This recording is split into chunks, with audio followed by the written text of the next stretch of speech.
നമസ്തേ. സങ്കടങ്ങളാണ്, അളവറ്റ സങ്കടങ്ങളാണ്. സന്തോഷം ഇല്ല എന്ന് തന്നെ പറയാം. അഥവാ എത്തിയ ഒരല്പനേരം മാത്രം അതിൻ്റെ 10 ഇരട്ടിയോ 100 ഇരട്ടിയോ സങ്കടങ്ങളുടെ പെരുമഴയാണ്.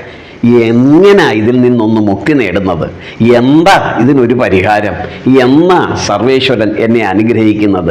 എന്താ എനിക്കിങ്ങനെ സങ്കടങ്ങൾ വാരി വാരി വാരി നൽകുവാനുള്ള കാരണം? നമ്മളിൽ പലരും നിരന്തരം ചിന്തിക്കുന്നതും അളവറ്റ രീതിയിൽ പരാതി പറയുവാൻ ശ്രമിക്കുന്നതുമായ കാര്യങ്ങളല്ലേ ഇവയെല്ലാം. നമ്മൾ സർവേശ്വരനോട് പരാതി പറഞ്ഞു, എനിക്കെന്തായി സങ്കടം തരുന്നത്? ഇതിൽ സർവേശ്വരനാണോ കുറ്റക്കാരൻ, അതോ ഞാൻ തന്നെയാണോ, അതോ എൻ്റെ പ്രവർത്തികളാണ്? ഭഗവാൻ ഇതിനുള്ള പോംവഴി കൃത്യമായി തന്നെ പറയുന്നുണ്ട്. നിന്റെ സങ്കടം നിനക്ക് ശാശ്വതമായി പരിഹരിക്കാം. നീ അനുഭവിക്കുന്ന സങ്കടത്തെ സന്തോഷത്തിലേക്ക് നിനക്ക് കൺവെർട്ട് ചെയ്യാം, പരിവർത്തനപ്പെടുത്താം. അതിനെന്ത് ചെയ്യണം?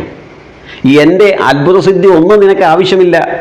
പ്രിയപ്പെട്ട ഭക്ത, നീ തന്നെ പക്വതയോടും ആർജവത്തോടും ഒന്ന് പ്രവർത്തിച്ചാൽ നീ ഇന്ന് അനുഭവിക്കുന്നു എന്ന് നിനക്ക് തോന്നുന്ന പല സങ്കടങ്ങൾക്കും ശാശ്വതമായ പരിഹാരം കണ്ടെത്താൻ നിന്നാൽ കഴിയും. എനിക്കുറപ്പാണ്. നിനക്ക് ആ പരിപൂർണമായ കഴിവുണ്ട്. എന്നിട്ടും നീ കഴിവില്ലാത്തവനെ പോലെ, കഴിവ് കെട്ടവനെ പോലെ എനിക്ക് സങ്കടം എന്ന് പറയുന്നു. ഈ എനിക്ക് സങ്കടം എന്ന് പറഞ്ഞുകൊണ്ടിരുന്നാൽ അതിന് പരിഹാരമേ ഉണ്ടാവില്ല. എന്തുകൊണ്ട് ഈ സങ്കടം സംഭവിക്കുന്നു? എന്താണ് എനിക്ക് സങ്കടം എത്തുവാനുള്ള കാരണം? അല്ലെങ്കിൽ എന്താണ് സന്തോഷം എന്നിലേക്ക് എത്താത്തതിന് കാരണം? അതുമല്ല എങ്കിൽ ഈശ്വര കടാക്ഷം എന്തുകൊണ്ടാണ് എന്നിലേക്ക് എത്താത്തത്? ഇതറിഞ്ഞെങ്കിലല്ലേ പരിഹാരം കണ്ടെത്താൻ കഴിയൂ. ശാശ്വതമായ പരിഹാരമല്ലേ. ഇപ്പോൾ ഒരു പനിയോ നടുവേദന ഉണ്ടെങ്കിൽ ഒരു ഇഞ്ചക്ഷൻ എടുത്താൽ അത് ശാശ്വതമായ പരിഹാരമാവുന്നില്ല. രോഗം കൃത്യമായി കണ്ടെത്തി ആ രോഗത്തെ പരിപൂർണമായി ഇല്ലായ്മ ചെയ്യണം. ശാശ്വതമായ പരിഹാരം കാണണം. ഇല്ലെങ്കിൽ വീണ്ടും വീണ്ടും ആ രോഗം അവിടെ തന്നെ കിടക്കുകയും നമ്മെ പിന്നീട് അസ്വസ്ഥപ്പെടുത്തുകയും ചെയ്യും. അപ്പോൾ ശാശ്വതമായ രോഗമുക്തി ആഗ്രഹിക്കുന്നു, അതുപോലെ ശാശ്വതമായ സങ്കടമുക്തിയാണ് ആഗ്രഹിക്കുന്നതെങ്കിൽ ഒരു ബുദ്ധിമുട്ടുമില്ല. ഭഗവാന്റെ അഭിപ്രായത്തിൽ നീ ഒന്ന് വിചാരിച്ചാൽ മതി, യാതൊരു ബുദ്ധിമുട്ടുമില്ല. നീ വിചാരിക്കാത്തതാണ് ഈ കുഴപ്പം. നീ സങ്കടം എന്ന് മാത്രം പറയാനായിട്ട് ശ്രമിക്കുന്നു. അത് നിന്റെ സ്വഭാവമായി മാറുന്നു. അതല്ല വേണ്ടത്. നിന്നെ അതിനല്ല ഞാൻ സൃഷ്ടിച്ചത്. ഇനിയോ നീ അനുഭവിക്കുന്ന സങ്കടം ഞാൻ തരുന്നതാണോ? അല്ലെന്നേ. പൂർവജന്മാർജിതമായി നീ ചെയ്ത പുണ്യപാപങ്ങൾ ഈ ജന്മത്ത് നിനക്ക് സന്തോഷമായി മാറുമ്പോൾ പൂർവജന്മാർജിതമായി നീ തന്നെ ചെയ്തു കൂട്ടിയ പാപങ്ങൾ നിനക്കുള്ള സങ്കടമായി മാറുന്നു. എനിക്കതിനകത്ത് ഒരു പങ്കുമില്ല. നീ കഴിഞ്ഞ ജന്മത്ത് ചെയ്ത സുഹൃത്തിനനുസരിച്ചുള്ള പുണ്യം അല്പം പോലും കുറയ്ക്കാതെ ഞാൻ തരുന്നുണ്ട്. അതുപോലെ തന്നെ നീ ഒന്ന് ഓർത്തുള്ളൂ, കഴിഞ്ഞ ജന്മത്ത് നീ ചെയ്തു കൂട്ടിയ പാപങ്ങളുടെ പരിണിതഫലം അല്പം പോലും കൂട്ടാതെയും അല്പം പോലും കുറയ്ക്കാതെയും കൃത്യമായി നിനക്ക് ഞാൻ തരുന്നുണ്ട്. അപ്പം ഇത് എൻ്റെ ഭാഗത്തു നിന്നുണ്ടാകുന്ന ഒരു തെറ്റായ സമീപനമോ അല്ലെങ്കിൽ ശിക്ഷാർഹമായ നടപടിയോ അല്ല. നീ തന്നെ ചെയ്തു കൂട്ടിയ പുണ്യപാപങ്ങളാണ് നിനക്ക് ഈ ജന്മത്തെ ഗുണദോഷങ്ങളായി സംഭവിക്കുന്നത്. അപ്പോൾ എന്തു വേണം? എൻ്റെ പ്രവൃത്തിയാണ് എനിക്ക് ദോഷമെങ്കിൽ പിന്നെ അത്തരത്തിലുള്ള പ്രവൃത്തി ചെയ്യാതിരിക്കാൻ ശ്രമിക്കുകയല്ലേ വേണ്ടത്? ഞാൻ വീണ്ടും തെറ്റ് ചെയ്യുന്നു, പിന്നെയും സങ്കടം എന്ന് പറഞ്ഞാൽ പരിഹാരം കണ്ടെത്താൻ കഴിയുമോ? എൻ്റെ സങ്കടത്തിന് കാരണം എൻ്റെ പ്രവൃത്തിയാണ്. അപ്പോൾ എന്ത് ചെയ്യണം? ഏത് പ്രവൃത്തി ചെയ്യാൻ തുടങ്ങുന്നതിനും മുമ്പ് ഈ പ്രവൃത്തി എനിക്ക് ഗുണത്തെ പ്രദാനം ചെയ്യുമോ? എങ്കിൽ എത്ര കാലത്തേക്കുള്ള ഗുണത്തെയാണ് പ്രദാനം ചെയ്യുന്നത്? ഇനിയും എനിക്ക് ഗുണത്തെ പ്രദാനം ചെയ്യുമ്പോൾ തന്നെ മറ്റു പലരുടെയും കരച്ചിലിനും സങ്കടത്തിനും കാരണമായി മാറുമോ ഇത്? മറ്റു പലരെയും ചതിക്കുകയും വഞ്ചിക്കുകയും ചെയ്യപ്പെടേണ്ടി വരുമോ? അതെനിക്ക് ഗുണത്തെ പ്രദാനം ചെയ്യുമെങ്കിലും എൻ്റെ ഗുണത്തിന് വേണ്ടി മറ്റൊരാളെ ചതിക്കുകയും വഞ്ചിക്കുകയും സങ്കടപ്പെടുത്തുന്നതുമായ ഒരു പ്രവൃത്തിയും ഗുണമല്ല, ശാശ്വതമായ സങ്കടത്തെ ആയിരിക്കും നമുക്ക് തരുന്നത്. അപ്പം അതുകൊണ്ട് എന്ത് പ്രവൃത്തി ചെയ്യുമ്പോഴും ഈ പ്രവൃത്തിയിലൂടെ ആർക്കും സങ്കടം എത്തുകയില്ല.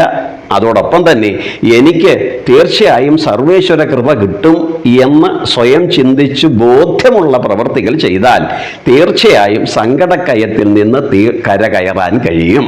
ഇനിയും എനിക്ക് ഗുണം കിട്ടണം, മറ്റുള്ളവർക്ക് എന്ത് കുഴപ്പം വന്നാലും കുഴപ്പമില്ല എന്ന് ചിന്തിച്ചിട്ട് സർവ്വ അധർമ്മങ്ങളും ചെയ്ത് മറ്റുള്ളവരുടെ സങ്കടത്തിന് കാരണഭൂതനായി മാറിയിട്ട് എനിക്ക് സങ്കടം എന്ന് പറഞ്ഞിട്ട് ഒരു കാര്യവുമില്ല. കാരണം ഒരു വ്യക്തിയുടെ അവസ്ഥ കണ്ട് അയാൾ ആവശ്യപ്പെടാതെ തന്നെ നമ്മൾ സ്വയം ഒരാളെ സഹായിച്ചാൽ, സംരക്ഷിച്ചാൽ, കഴിയാവുന്നത്ര സഹായം ചെയ്താൽ, എന്നെ സഹായിക്കുവാൻ ഞാൻ ആവശ്യപ്പെടാതെ തന്നെ 9 പേരെത്തുമെന്ന് പറയുന്നു ചില കൃതികൾ.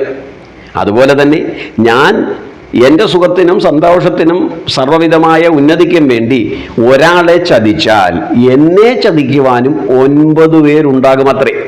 അപ്പം ഞാൻ എന്തിനാ ഒരാളെ ചതിച്ചിട്ട് 9 പേരുടെ ചതി ഏറ്റുവാങ്ങേണ്ടി വരുന്നത്? അതിനേക്കാൾ നല്ലത് ഞാൻ ആരും ചതിക്കാതിരുന്ന പോരെ. ചിന്തിക്കൂ. ഇനിയോ, ഞാൻ ഒരാളെ സഹായിച്ചാൽ എനിക്ക് ആവശ്യമുള്ളപ്പോൾ ആരോടും അഭ്യർത്ഥിക്കാതെ തന്നെ 9 പേരെന്നെ സഹായിക്കാനുണ്ടാകും. എങ്കിൽ അതല്ലേ സേഫ്? ഒരാളെ സഹായിച്ച് 9 പേരുടെ സഹായം നേടാൻ ശ്രമിക്കുന്നതല്ലേ ഉത്തമം? അപ്പോൾ ഭഗവാൻ കൃത്യമായി ഇതിനൊക്കെ പരിഹാരങ്ങളും പോംവഴികളും പറഞ്ഞു. എന്ത് പ്രവൃത്തി ചെയ്യുമ്പോഴും നീ ഒന്ന് ചിന്തിക്കൂ, ഇതുമൂലം മറ്റുള്ളവർക്ക് സങ്കടമോ സന്താപമോ ദോഷമോ ദുഃഖമോ ദുരന്തമോ വരുത്തുന്നോ എങ്കിൽ അത്തരം പ്രവൃത്തി ചെയ്യാതിരിക്കൂ. ഇനിയും നീ ഒരു പ്രവൃത്തി ചെയ്യുന്നതോടുകൂടി താൽക്കാലികമായി നിനക്ക് അല്ലറയില്ലറ കഷ്ടനഷ്ടങ്ങളും സങ്കടങ്ങളും ഉണ്ടായാലും മറ്റുള്ളവർക്ക് ഗുണപ്രദമാണെങ്കിൽ അത് സർവ്വവിധമായ ഐശ്വര്യത്തെയും അഭിവൃദ്ധിയെയും എന്ന് മാത്രമല്ല ശാശ്വതമായ സമാധാനത്തെ നിനക്ക് പ്രദാനം ചെയ്യും. കീർത്തിയെ നിനക്ക് പ്രദാനം ചെയ്യും. ശ്രേയസ്സിനെ നിനക്ക് പ്രദാനം ചെയ്യും. മറ്റുള്ളവരുടെ സർവ്വവിധമായ ആശിസ്സും അനുഗ്രഹവും നിന്നിലേക്ക് എത്താൻ കഴിയും. അതിലൂടെ നിനക്ക് സങ്കടരഹിതമായ തലത്തിലേക്ക് എത്താൻ കഴിയും. അപ്പോൾ ഭഗവാൻ പറയുന്നു, നമ്മൾ ഓരോരുത്തരും നമ്മൾ ചെയ്യുന്ന പ്രവൃത്തിയെ ഒന്ന് ചിന്തിച്ചാൽ മതി, ശ്രദ്ധിച്ചാൽ മതി. തീർച്ചയായും അനുഭവിക്കുന്ന സങ്കടത്തിൻ്റെ തീവ്രത കുറയ്ക്കുവാനോ അതുമല്ല എങ്കിൽ സങ്കടത്തിനെ തന്നെ നമ്മിൽ നിന്ന് അകറ്റുവാനോ കഴിയും. എൻ്റെ സങ്കടം സൃഷ്ടിക്കുന്നത് ആ സർവേശ്വരനല്ല, മറിച്ച് ഞാൻ തന്നെയാണ് എൻ്റെ സങ്കടത്തിൻ്റെ കാരണക്കാരൻ. എന്നാൽ എൻ്റെ പ്രവൃത്തി തന്നെയാണ് അതിൻ്റെ കാരണക്കാരൻ എന്ന് സാരം. അതുകൊണ്ട് എനിക്ക് സങ്കടം എത്താതിരിക്കണമെങ്കിൽ ഈ ജന്മത്തും തുടർന്ന് വരുന്ന ജന്മത്തും സങ്കടത്തിൻ്റെ കണിക പോലും എന്നിൽ എത്താതിരിക്കാൻ വളരെ വളരെ എളുപ്പമാണ്. എന്ത് ചെയ്താൽ മതി? എല്ലാ പ്രവൃത്തിയെയും ശ്രദ്ധയോടും വ്യക്തമായ കാഴ്ചപ്പാടോടും ചെയ്യൂ. ആർക്കും ഒരു ദ്രോഹവും അനീതിയും അധാർമികമാവാത്ത പ്രവൃത്തി ചെയ്യൂ. തീർച്ചയായും സുരക്ഷിതമായി മറുകടയെത്താം. സന്തോഷത്തിൻ്റെ ആഴിക്കടലിലൂടെ അങ്ങനെ സുരക്ഷിതമായി യാത്ര ചെയ്ത് സമാധാനചിത്തരായി മറുകരയെത്താൻ കഴിയുക തന്നെ ചെയ്യും. കാരണം അവിടെ കടത്തുകാരനായി ഭഗവാൻ നമ്മളോടൊപ്പം ഉണ്ടാകും.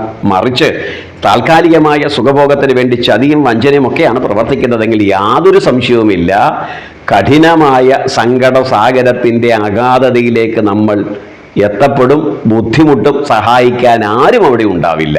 അപ്പം നിലവിളിക്കാനുള്ള അവസ്ഥ സ്വയം സൃഷ്ടിക്കുകയല്ല വേണ്ടത്, മറിച്ച് സുരക്ഷിതമായി മറുകരയെത്താനുള്ള മാർഗം സർവേശ്വരൻ പറഞ്ഞു തരുന്നുണ്ട്. ഇനി സംശയമുണ്ടെങ്കിൽ ശ്രീമദ് ഭഗവത്ഗീതയിലെ 3-ാമത്തെ അധ്യായമായ കർമ്മയോഗത്തിൽ 28-ാമതായി ഭഗവാൻ സജ്ജനങ്ങൾ, ഉത്തമരായവർ, ജീവിത വിജയം നേടണമെന്ന് ആഗ്രഹിക്കുന്നവർ, സങ്കടക്കയത്തിൽ നിന്ന് മുക്തി നേടണമെന്ന് ആഗ്രഹിക്കുന്നവർ, സർവ്വവിധമായ സന്താപങ്ങളെയും മറികടക്കണമെന്ന് ആഗ്രഹിക്കുന്നവർ എപ്രകാരം പ്രവർത്തിക്കണമെന്ന് വ്യക്തവും ലളിതവുമായി തന്നെ ഭഗവാൻ പറയുന്നു.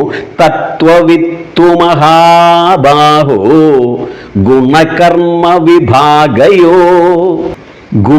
ഗുണേഷു വർത്തന്ത ഇതി മത്വാ ന സജ്ജതേ. സജ്ജനങ്ങൾ, സങ്കടത്തിൽ നിന്ന് മുക്തരാകാൻ ആഗ്രഹിക്കുന്നവർ എന്ത് പ്രവൃത്തി ചെയ്യുമ്പോഴും അതിൻ്റെ ഗുണത്തെയും ദോഷത്തെയും പറ്റി ചിന്തിച്ച് അതിനനുസരിച്ച് പ്രവർത്തിക്കുന്നു. തന്മൂലം അവർ സങ്കടത്തിലേക്ക് എത്തപ്പെടുന്നില്ല എന്ന് മാത്രമല്ല, പരിപൂർണമായ സന്തോഷം ഈ ജന്മത്തും തുടർന്നു വരുന്ന ജന്മത്തും അനവരതം ഭുജിക്കുന്നു.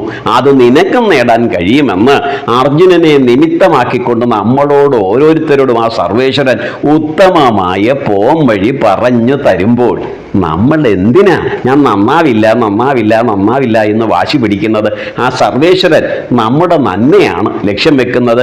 പരിപൂർണമായ നമ്മുടെ ശ്രേയസ്സാണ് ആ മഹാനുഭാവനായ പൊന്നു തമ്പുരാൻ പ്രതീക്ഷിക്കുന്നത്. അതുകൊണ്ട് ഭഗവാൻ കാട്ടിയ വഴിയിലൂടെ നമ്മൾക്ക് എത്തുകയും സങ്കടത്തെ നമ്മിൽ നിന്ന് ദൂരേക്ക് വലിച്ചെറിഞ്ഞ് സന്തോഷത്തിൻ്റെ അനന്ത സാഗരത്തിലേക്ക് സന്തോഷപൂർവ്വം എത്തുവാനും നമ്മൾക്ക് കഴിയും. അതിനുള്ള മാർഗമായി നമ്മൾക്കൊന്ന് ശ്രമിച്ചാലോ? മറ്റൊരു വിഷയമായി വീണ്ടും കണ്ടുമുട്ടുന്നത് വരെ പ്രിയമിത്രങ്ങളെ, ഏവർക്കും നമസ്കാരം. ഹരി ഓം.